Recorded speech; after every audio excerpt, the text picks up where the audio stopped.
عید کی دن مندرجہ ذیل امور بجا لانا مسنون و مستحب ہے۔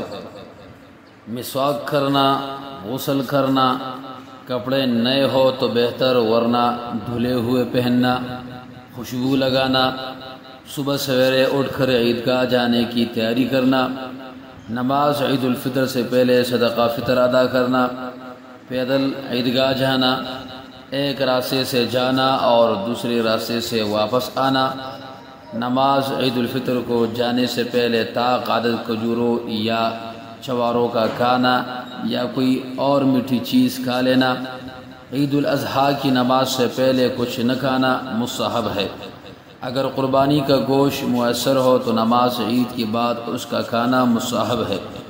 یہ اللہ تعالیٰ کی طرف سے اس کے بندوں کی ضیافت ہے، لیکن اگر کچھ کھا لیا تب بھی کوئی حرج نہیں۔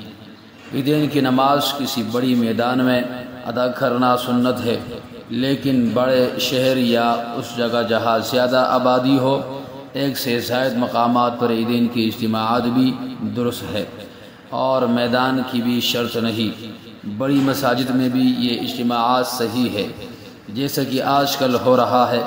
اس کی اہم وجہ یہ ہے کہ اگر کسی ایک جگہ اجتماع ہوگا تو بہت سے لوگ نماز عید سے محروم رہ جائیں گے، کچھ تو حقیقی مشکلات کی وجہ سے اور کچھ اپنی سستی کے باعث۔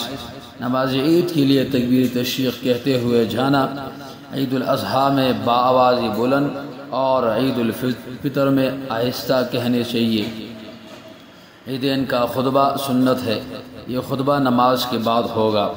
اگر خطبہ نماز عید سے پہلے دیا تو کافی ہے، اگرچہ مکروہ ہے، بعد میں اعادہ نہیں کیا جائے گا۔ واللہ ورسولہ اعلم بالصواب۔